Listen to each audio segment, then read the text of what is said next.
Today we're talking about Ninebark, which is one of our favorite shrubs for the landscape because it just has so many wonderful attributes about it and it's so easy to care for. Yeah, I mean, it's a native plant that a lot of people are seeing, and one of the really popular parts is the color, Right. the leaf color. It's just a nice color to use. And we have two varieties that we like to use in tiny wine and summer wine. Right.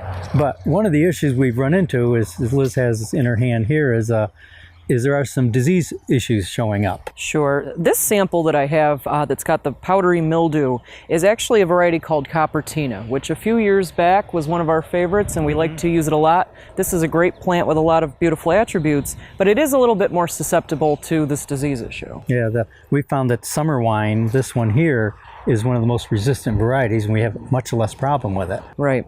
And what's great about this plant is the traditional summer wine can get some nice size to it. You know, this will get up to 5 feet and whatnot. So if you're trying to do a hedge planting or have a little bit more room, this is a beautiful plant. But then there's a little version of it called tiny wine, which stays much more compact. Yes, you know, the compact is really nice. It's actually kind of taken the place of the barberry that we can no longer use. Sure. We have not seen the disease in this one. I'm not saying it's resistant totally, but we haven't seen it in it yet. Right.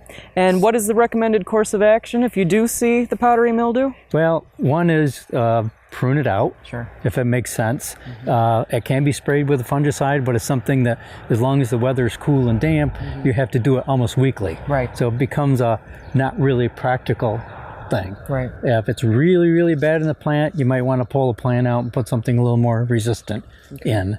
The other thing that you can do is just pray for some weather like today. You know, a week of this, of sunny, dry weather will knock that. It won't take it off where it already is, but it'll prevent new infestation. Sure. And those areas that you do clip out, those trimmings, with like most, you know, fungus issues, you want to get those right out of there. You don't want to just put them in a compost, you know, that's adjacent to the plant, or those spores could come back. Right, and in the fall, when the leaves fall, you clean it up and dispose of them. So, all right. So thank you for joining us today as we discussed Ninebark. I'm Liz Snyder. And I'm Jim Hotelling, the home gardeners from Hillside Garden Landscaping.